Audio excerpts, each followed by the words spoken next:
로마서 12장 우리 1절, 2절 말씀을 통해서 너희는 이라는 제목으로 함께 은혜를 나누기를 원합니다. 여러분 이 말씀 기억하십니까?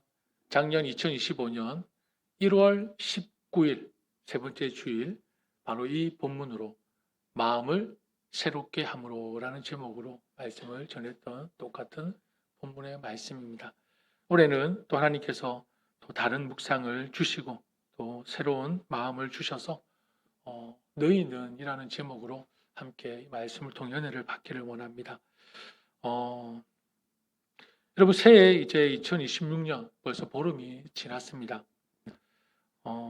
이 새해를 맞이하면서 새로운 마음과 새로운 다짐을 하셨습니까? 올해는 어떻게 달라지기로 하셨습니까? 올해는 어떤 마음으로 살기로 하셨습니까? 올해는 어떤 목표와 계획을 세우셨습니까? 자, 여러분에게 여러 가지 질문을 드렸습니다. 자, 이 질문이 지금 여러분의 혹시 마음을 설레게 하거나 기대감을 갖게 하십니까? 이 질문들이. 아니면 이제 좀 살았으니까 상투적이고 식상하며 아무리 느낌이 없는 그런 질문들입니까? 솔직히 말하면 이제는 해가 바뀌어도 별 느낌이 없으시죠? 그죠? 왜 그럴까요? 왜 이런 질문들 앞에서 지금 우리의 마음이 크게 설레거나 기대감이 없는 마치 상투적이고 좀 식상한 그런 마음이 드는 이유가 무엇일까요? 이제는 어느 정도 살아본 그 연륜과 그 해가 통해서, 그 해를 통해서 이제는 나 자신을 너무나 잘 알고 있기 때문 아닐까요? 우리 스스로를 너무나 잘 알고 있기 때문은 아닐까? 무엇을 알고 있는 것입니까? 살아보니 사람은 쉽게 바뀌지 않는다. 살아보니 사람은 쉽게 바뀌지 않는다. 그런 존재를 해가 거듭될수록 깨달아가고 계셔서 이런 질문들 앞에 설레거나 기대감이 없는 것은 아닐까? 그럼에도 우리는 환경을 바꾸려고 해봅니다. 그리고 의지를 발동시켜 보기도 합니다. 그런데 이미 뿌리를 깊게 내려져 있는 나라는 존재, 나라는 사람, 단단하게 이미 형성되어진 돌같이 굳어진 나의 습관들, 나의 기질들, 나의 성격들, 그리고 언젠가부터인가 나를 옥죄고 있는, 나를 언젠가부터인가 옥죄고 있는 나의 그 연약함들, 그 부족함들, 여전히 내 마음 한자리에 머물러 있습니다. 여러분, 우리의 내면을 한번 들여다보시기를 바랍니다. 어떻습니까? 여전히 해결되지 않은 문제들이 여기 있지 않습니까?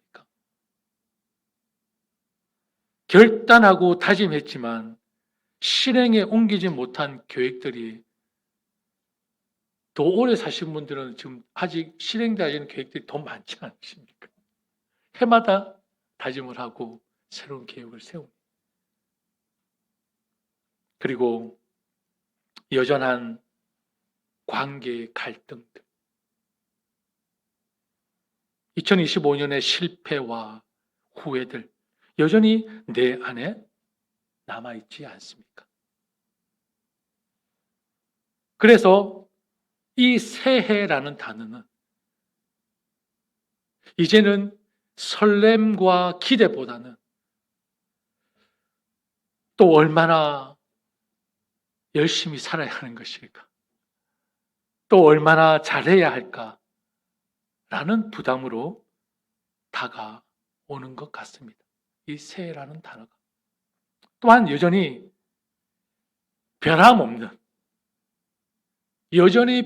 변함없는 나의 모습에 이제는 체념한 듯 한 해 한 해를 맞이하는 그런 사람도 있지 않을까 생각합니다.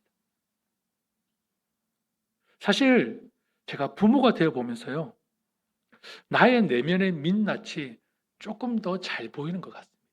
부모가 되어 보니.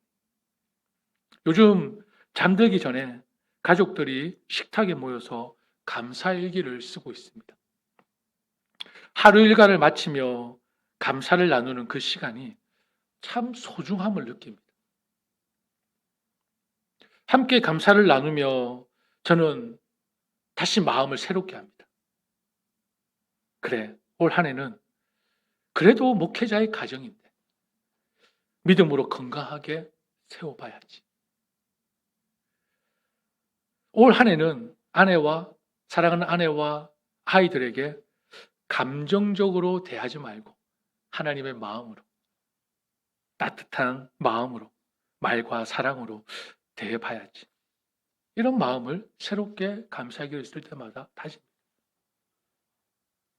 하지만 현실은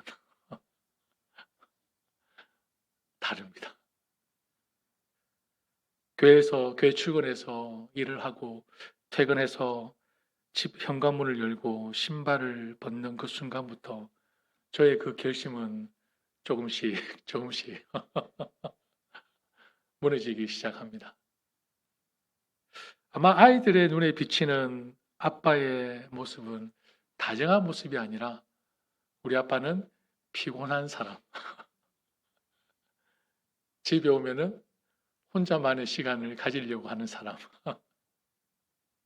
때로는 감정을 조절하지 못해서 무서운 얼굴을 한 아빠일지도 모른다라는 생각을 해봅니다.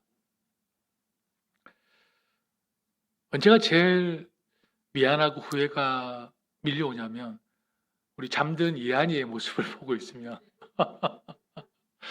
왜 그래 미안한지 미안함과 자책이 막 내 마음에 밀려옵니다. 나는 왜 이 작은 감정 하나 조절하지 못하는 것일까? 왜 이 정도밖에 아빠의 역할을 하지 못할까? 또 이렇게 2026년들을 지나가는 것일까? 또 이렇게 2026년들을 살아가야 할 것일까? 아무런 변함도 없이, 아무런 새로움도 없이. 여러분, 저의 마음이 혹시 여러분도 같은 마음이십니까? 맞습니까? 자, 이 마음은 결코 가벼운 마음은 아닐 것입니다. 그죠? 무거운 마음일 것입니다. 자, 여러분, 이런 무거운 마음으로 오늘 본문의 말씀을 한번 읽으면 여러분 어떻게 들리십니까? 여러분 어떻게 들리십니까? 자, 오늘 본문의 말씀을 1절에 보면요. 너희 몸을 하나님이 기뻐하시는 거룩한 산 제물로 드리라 라고 했습니다. 2절에 보면은 이 세대를 본받지 마라. 마음을 새롭게 함으로 변화를 받아라. 하나님의 뜻이 무엇인지 분별하도록.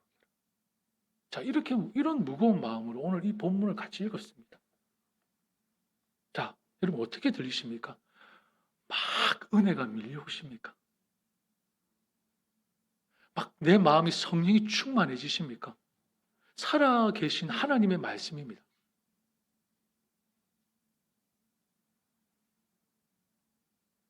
그래서 막 감동이 되고 설레고 그래 올 한 해는 새 마음과 새 뜻으로 마음을 새롭게 해서 변화를 하자.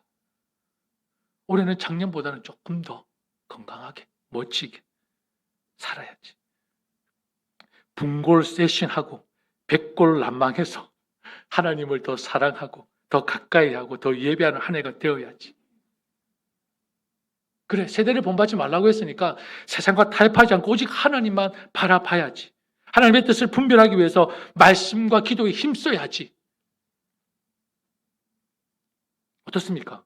이렇게 마음의 파도가 거세게 휘몰아치듯이 막 이렇게 성령이 충만하면 밀려오십니까? 대답 안 하셔도 됩니다. 이런 표정으로 다 얘기해 주셨습니다. 표정으로 이미 다 얘기해 주셨기 때문에, 예.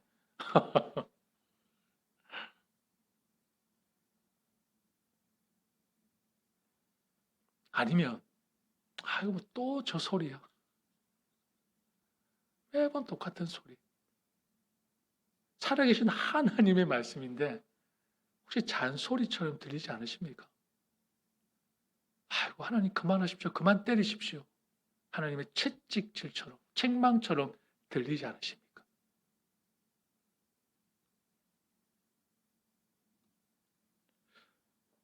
오늘 본문의 말씀을 여러분, 천천히 다시 한번 보십시오. 하나님은 이렇게 해라.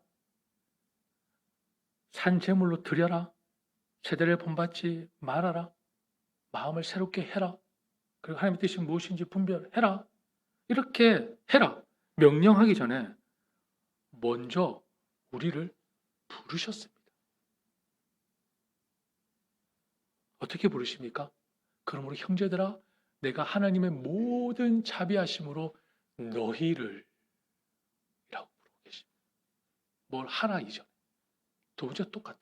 너희는 이 세대를 본받아라. 마음을 새롭게 해라. 하나님의 뜻이 뭔지 분별하라 하기 전에 너희는 이라고 부르십니다. 하나님의 음성이.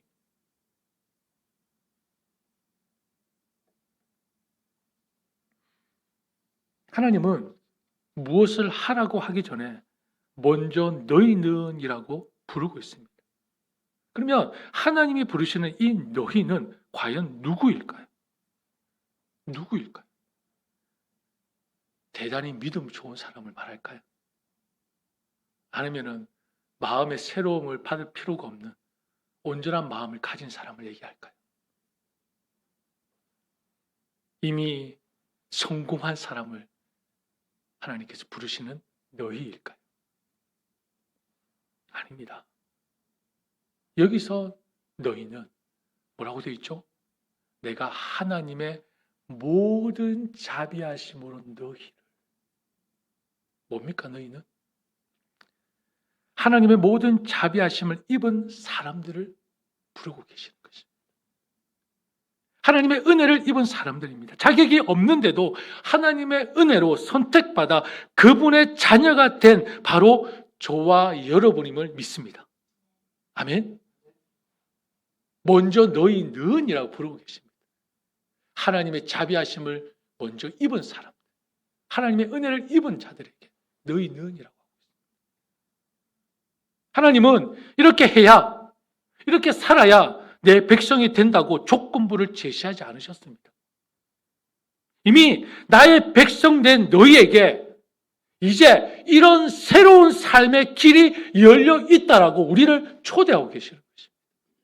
이미 나의 자녀된 너희들에게 이런 삶이 펼쳐져 있다라고 우리에게 초대하고 계신다는 것입니다.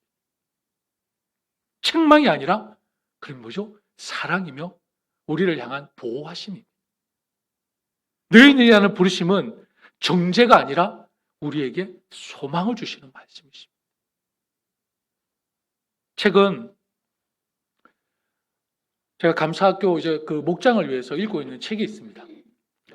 아주 두꺼운 책인데요.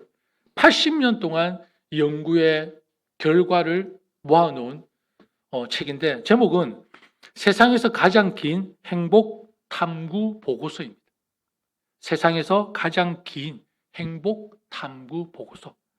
굿 라이프라고 하는데요. 이 책을 보면 흥미로운 내용이 하나 나옵니다. 사람들은요, 항상 남과 비교를 하는데 어떻게 비교를 하냐? 나의 내면과 타인의 외양을 비교하면서 불행해진다는 것입니다. 잘 보십시오.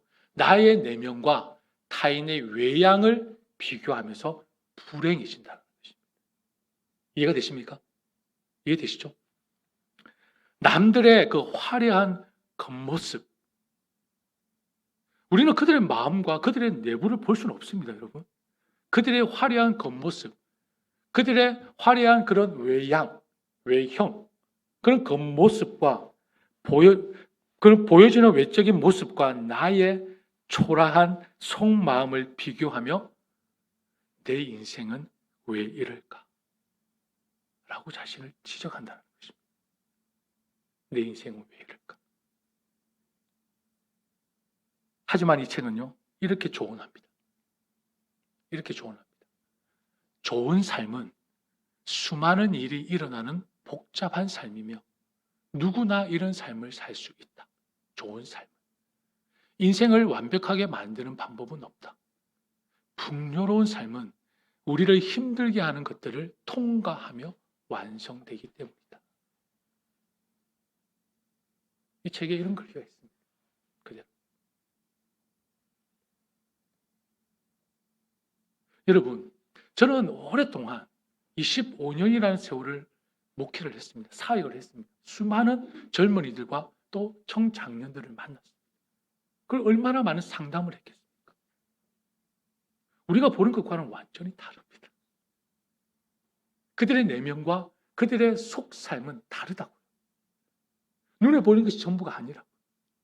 의외로 우리는 사람들을 볼 때 그 외형과 겉모습만 보고 판단하는 경우들이 많습니다. 그러나 그렇지 않습니다. 저는 이 말을 완전하게 이해합니다. 성도 여러분, 이 세상은요, 우리에게 끊임없이 너는 부족해.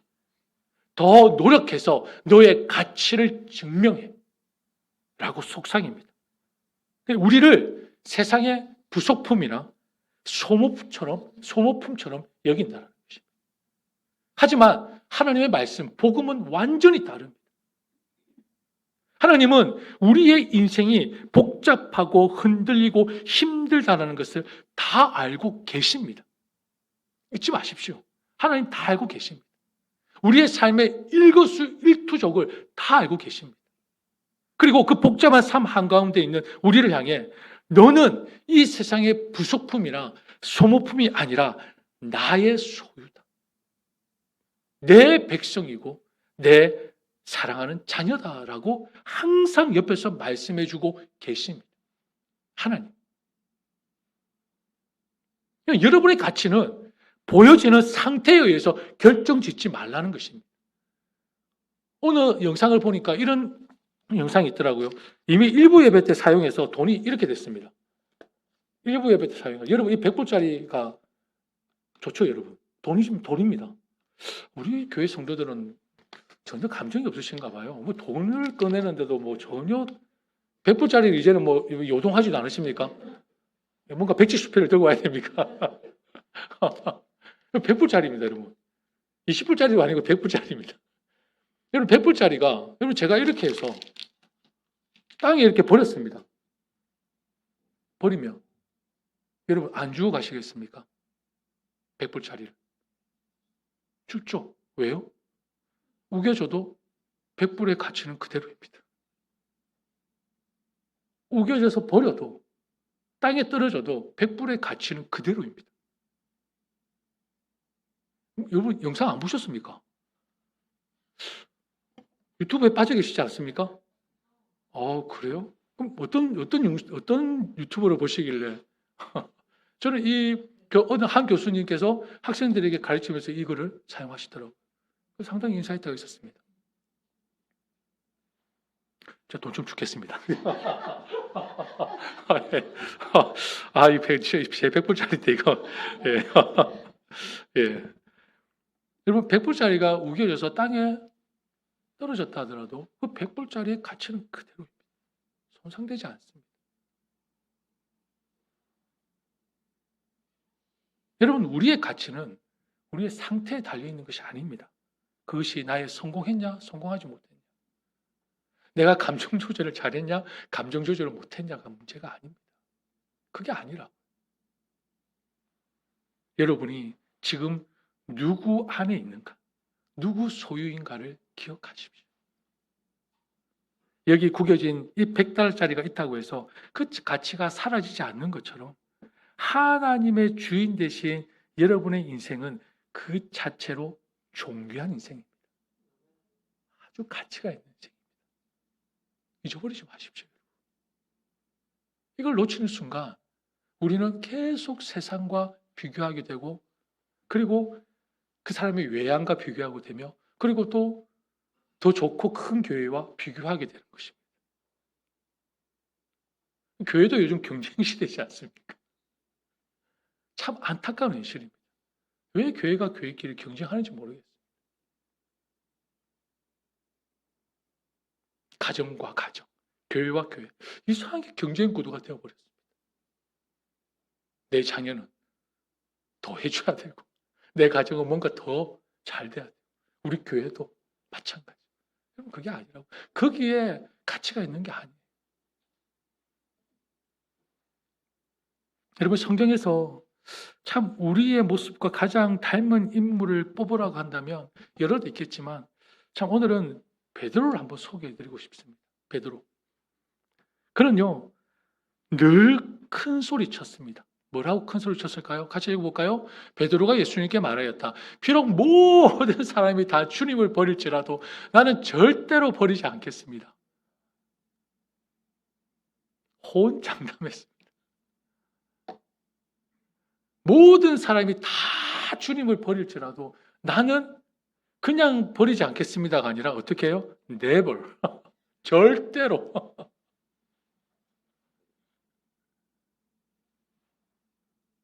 하지만 그 결심은 하룻밤에 무너져 버렸어요.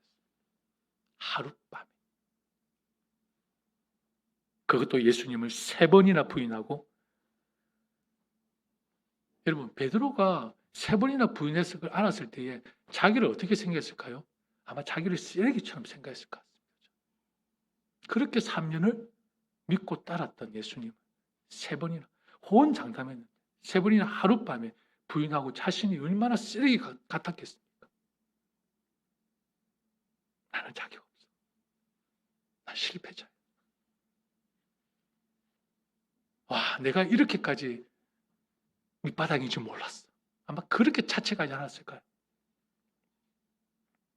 그렇게 자기를 포기하고 베드로가 어떻게 했습니까? 옛 모습으로 돌아갑니다. 옛 성품으로, 옛 기질로, 옛 직업으로, 업으로. 그렇게 돌아가 있던 베드로에게 누가 찾아오셨습니까? 부활하신 예수님이 찾아오십니다. 주님은 베드로 앞에 왔을 때에 와, 네가 그럴 줄 몰랐다. 넌 나의 수제자인데. 야, 정말 진짜 너는 날 배신하지 않을 줄 알았다. 이 배신자 XX야. 야, 그렇게 호언장담하더만 너도 참 별 수 없구나. 야, 진짜 아무리 생각해도 내가 너무 화가 난다. 어떻게 네가 나한테 이럴 수 있니? 3년 동안 내가 너를 수제자로 키웠는데. 여러분, 주님의 심정이 좀 와닿으십니까? 제가 좀 말이 과격했나요? 조금 더 과격하게 할 수 있습니다. 예.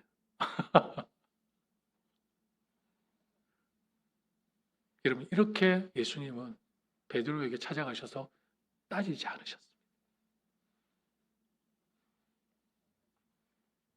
제가 이 대목을 보고요, 하나님께 기도했습니다. 주님의 마음을 저에게 달라고. 쉽지 않습니다, 주님. 그 마음을 저에게 달라고. 주님께서 대신 이렇게 물으셨죠. 요한복음 21장에 나옵니다. 이거는 이제 그거요. 이렇게 했죠. 한번 읽어볼까요? 예수님께서 3번째로 물으셨다. 요한의 아들 시몬아, 네가 나를 사랑하느냐? 베드로에게 찾아가셔서 예수님께서 베드로에게 네가 나를 사랑하느냐? 네가 나를 사랑하느냐? 네가 나를 사랑하느냐? 3번을 부인한 베드로에게 3번을 네가 나를 사랑하느냐 묻고 계십니다.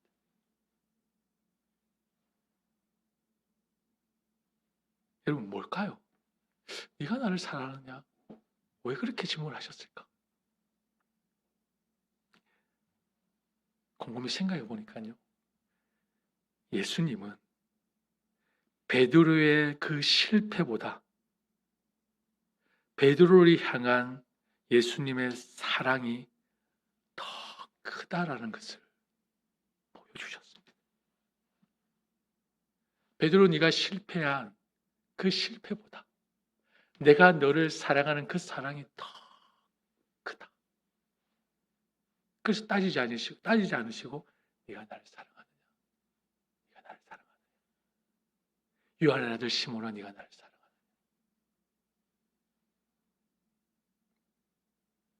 예수님과 함께 3년을 동고동락하면서도 예수님이 누구신지 제대로 깨닫지 못했는데 3년을 동고동락했는데 3번을 부인했지 않습니까?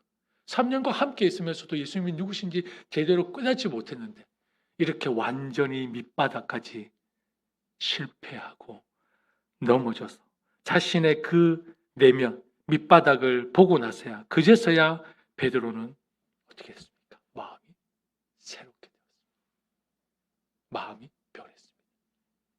왜요? 자신의 의지가 아니라 주님의 변함없는 크고 넓은 사랑을 깨달았을 때 비로소 베드로는 변화를 받은 것입니다. 마음을 새롭게 한 것입니다. 완전히 다른 거죠. 내 의지로 오늘은 하나님, 내가 이 한 해는 하나님 사랑할게요. 하나님 잘 섬길게요. 주어진 나의 직분과 사역들을 잘 감당할게요. 아니요. 내 의지로는요, 안 됩니다. 나를 위해서 십자가의 길을 걸으시고 십자가에 달려 내 죄를 위해 그 피를 흘리신 그 주님의 사랑을 온전히 내가 경험하고 깨닫고 느끼지 못한다면 내 의지로 절대 하나님 앞에 나아갈 수 없다고요. 그분의 선하신 뜻이 무엇인지 깨달을 수 없다고요. 내 의지로 되는 것이 아니라고요. 안 됩니다. 여러분, 부모로서 제일 배신자가 누구입니까? 자녀들이 제일 배신자 아닙니까? 거짓말입니까? 내가 지들한테 어떻게 했는데 젊음을 다 바쳐서 내 자녀들 위해서 진짜 분골쇄신했던 게 부모의 모습 아닙니까? 근데 그 자녀들이 부모의 사랑을 알던가요? 자기들이 노력해서 뭐 카드를 쓰고 열심히 해가지고 엄마 사랑해, 뭐 아빠 사랑해 해도 돌아서면 지들 욕심 챙깁니다. 걔들이 무슨 부모 사랑을 알아요? 몰라요, 여러분. 아무리 얘기해줘도 모른다니까요. 어떻게 하면 압니까? 자기들이 부모가 되었어야. 자기들이 넘어졌어야. 자기들이 실패해봐야. 자기들이 자녀를 키워봐야. 자기들이 이 험한 세상을 살아봐야 부모의 사랑을 안다고. 어릴 때 아무리 얘기해도 몰라요. 여러분, 주님과 이 베드로의 모습 똑같지 않습니까? 똑같아요.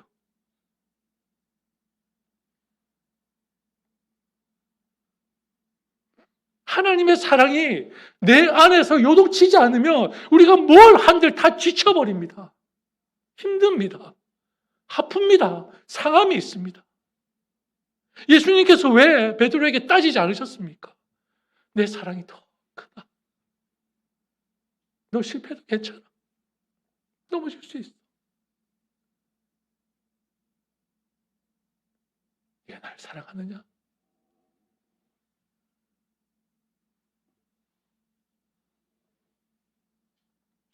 사랑하는 성도 여러분, 오늘 우리에게 주어진 이 로마서 12장 1절 2절 말씀이 잔소리나 명령이 아니라 부담이 아니라 위로로 들리기를 간절히 원합니다. 하나님의 마음이 이미 다 정리된 사람에게 마음을 새롭게 하라고 하지 않으셨습니다. 이미 마음이 새롭게 된 사람에게 마음을 새롭게 하라 뭐가 의미가 있습니까? 하나님의 뜻이 훤히 보이는 사람에게 분별하라고 하지 않으셨습니다. 하나님의 뜻이 훤히 보이는 사람에게 하나님이 선하시고 온전하시고 온전하신 뜻이 무엇인지 분별하라 하겠습니까? 필요가 없습니다. 이 말씀은 지금 영적 싸움을 하고 있는 믿음의 자녀들, 갈등 한가운데 있는 사람들, 오늘도 무너진 마음과 감정으로 인해 자책하는 사람들, 바로 너희를 향한 말씀입니다. 너희. 하나님은 그런 우리를 향해 선언하십니다. 너희는 흔들리고 있지만 내가 택한 나의 백성이다. 너희는 여전히 싸우고 있지만 내가 사랑하는 내 자녀다. 2026년 한 해 우리는 변화의 단번에 성공한 승리자로 사는 것이 아니라 변화의 싸움 속에 있는 그 과정 속에 있는 하나님의 사람으로 살아가고 있다는 것을 잊지 마십시오. 우리가 자격이 있어서가 아니라 하나님이 우리를 너희는 내 것이다 라고 먼저 지명해서 우리를 불러주셨기 때문입니다. 계속해서 말씀을 드렸지만 내가 하나님의 자녀가 되기 위해서 수고하고 노력하려고 하지 마십시오. 그건 내 힘으로 되는 것이 아닙니다. 하나님이 우리를 선택해서 불러주셔야만 우리는 하나님의 자녀가 될 수 있는 것입니다. 나의 노력과 의지는 아무 의미가 없습니다. 그러니 여기서 너희는 뭡니까? 하나님의 택함을 받은 자, 하나님의 자비하심을 입은 자, 하나님의 은혜를 입은 자들에게 너희는 이라고 말씀하시면서 이런 삶이 있으니 여기로 오려 초대하고 계시는 것입니다. 그 부르심의 음성을 여러분 기억하십시오. 여러분 세상의 이야기에 속지 마십시오. 나를 포기하지 않으시는 그분의 손을 잡고 우리도 함께 이 복잡하고도 풍요로운 은혜의 길을 걸어가는 저와 여러분이 되기를 축복합니다. 우리 함께 찬양하겠습니다.